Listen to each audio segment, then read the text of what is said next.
जनसंवाद न्यूज, सत्य आणि विश्वासाची बातमी। परभणी हिंसाचार प्रकरणी उल्हासनगर शहरात आरपीआय जिल्हा अध्यक्ष नाना बागुल यांनी बंदची हाक दिली होती।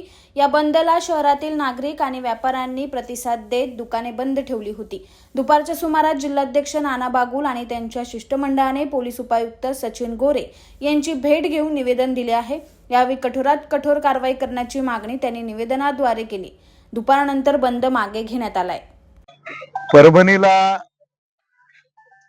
जी दुर्घटना घडली, भारतीय राज्यघटनेची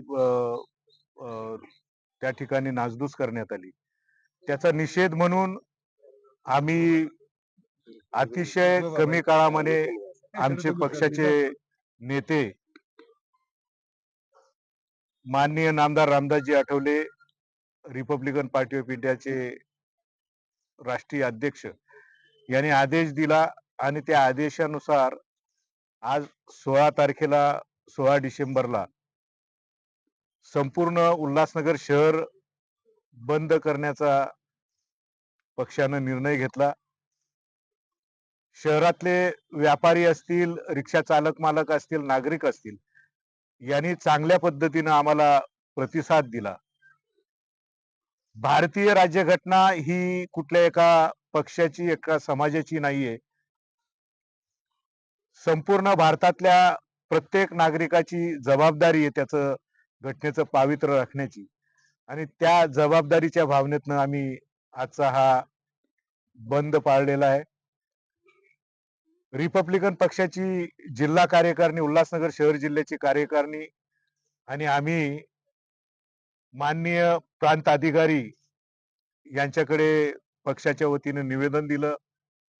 त्यासोबतच माननीय पोलीस उपायुक्त परिमंडळ 4 यांना सुद्धा आताच निवेदन दिलं आणि आमची भूमिका पत्रामध्ये नमूद केली आहे।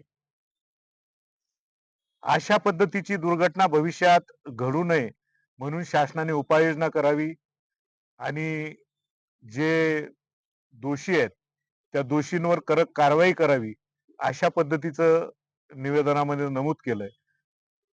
प्रांत अधिकारी यांनी सुद्धा आम्हाला आश्वासन दिलं की हे निवेदन माननीय जिल्हाधिकाऱ्यांच्या मार्फत शासनाला पाठवू।